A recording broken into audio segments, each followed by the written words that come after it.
vraiment à essayer. Comme des arcs, comme des espèces de points d'orgue et de chute, quoi. Tu as de montée, de descente, et qu'on arrive à un moment, on passe, ça s'arrête, et puis on verra ça comme ça.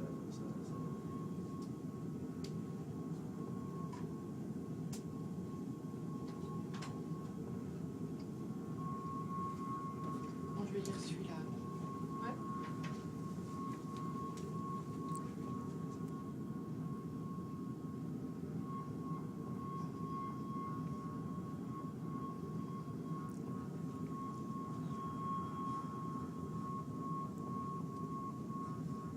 On peut y aller, Jean-Paul? Ouais, vas-y. Ah, j'y vais.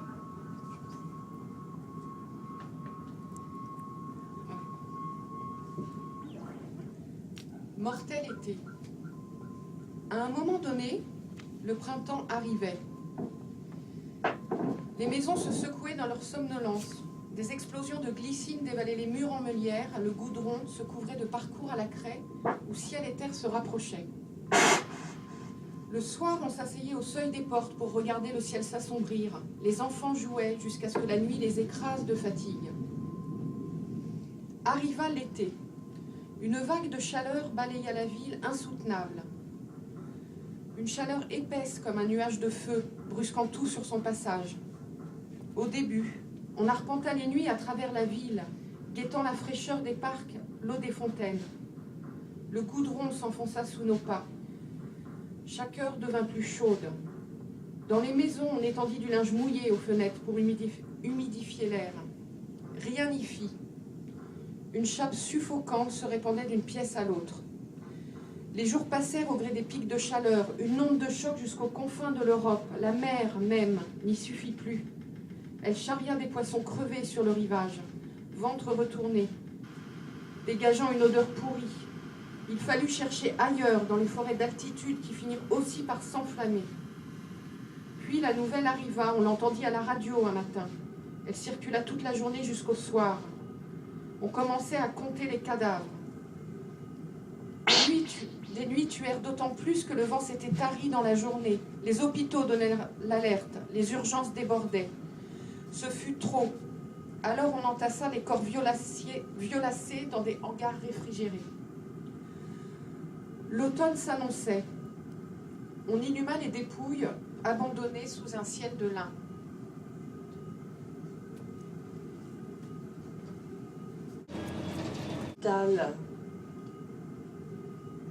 Souviens-toi de ce que je ne t'ai pas encore dit. Souviens-toi de ce que je ne t'ai pas encore fait. Murmure-moi que tu t'en rappelleras, même si la mémoire s'efface, même si la mémoire s'efface. Le sentiment, est-ce qu'il subsistera, flottant et nous enveloppant comme dans un rêve, en engluant nos facultés de bouger et en nous emportant au-delà du vent, même dans la fatigue de novembre qui grignote ce qui reste. Nous, souviens-toi qu'il y en avait de toutes sortes. Elles s'étalaient du langoureux au griffu. Leur pression jouait aussi. Et l'on s'en enveloppait de façons éphémères, car elles scellaient notre pacte. Car elles scellaient notre pacte. Notre pacte.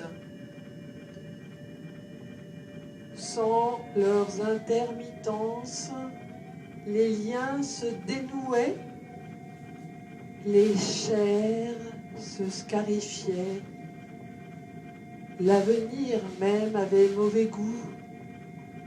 On les tentait, pommes ouvertes, dans la pénombre d'un crépuscule frissonnant. On les osait dans des lieux peu fréquentables. Elle nous marquait sans laisser de traces. Difficile alors de convoquer les mots pour en parler. Les décrire devenait plus ardu que de traverser le désert de Gobi sans eau. Les nommer était plus paralysant que d'errer en Antarctique nu-pieds. Les invoquer est plus compliqué que de reprogrammer le Big Bang. Ceux qui les fuyaient avaient la peau craquante des lézards. Elle cautérisait les tatouages encore chauds. On ne s'en vantait pas. On les confessait parfois à mi-voix. On conservait leur réalité loin après leurs apparitions. Elles nous cernaient, parlant d'immanence et de la douceur d'être réunis. Elles nous rassemblaient et elles nichaient les têtes au chaud dans les épaules au chaud. On n'en avait jamais assez et nos désirs d'elles subsisteront même après 807 oublis. On n'en pouvait plus d'elles. Dans tous les sens du verbe.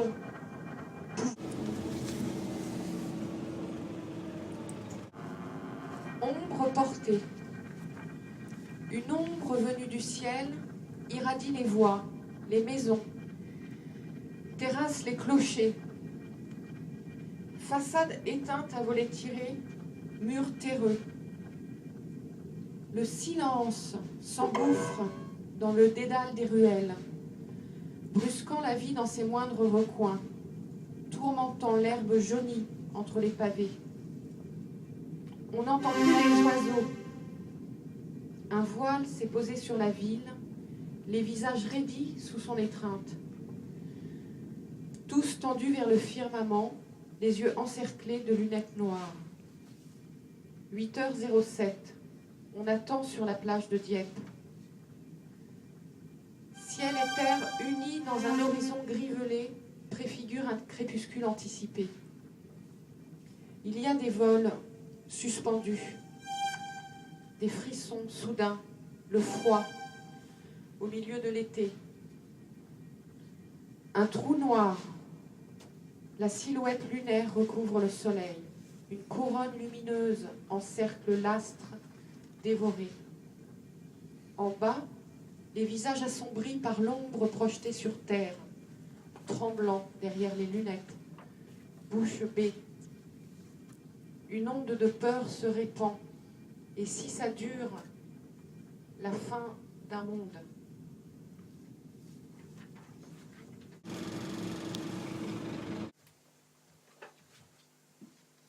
Toi, sans oubli à propos du non-agir d'auparavant.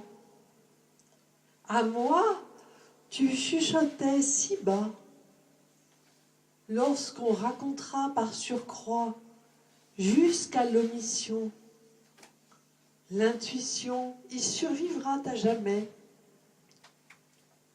Puis, du flux, alors nous camouflons ainsi qu'imaginant, poissons nos raisons d'y partir.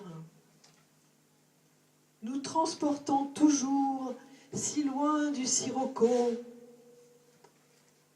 Pendant, poids plus tracas automnales, chipotant. Ici, ça survit. Qui? Nous. Nul oubli par toi, mais quoi? Il y avait moult amabilité, tandis qu'on s'alanguissait du nonchalant au griffu. Alors qu'impulsion jouait aussi, on tapissait nos corps façon bolduc, caduc, car on ratifiera nos contrats aussi sans blabla. Sans discontinuation, nos joues dissous pour nos chairs, l'oubli molle. Plus tard avait mauvais goût. On osait à la main jusqu'au clair-obscur, à l'avant-nuit, frisson par surcroît. On osait dans coin ou pays opportun. Frisson nous marquant sans souffrir. Hardi, y convoquant moult mots, ragots plus abscons que parcourir toundra jusqu'à Gobi sans H2O.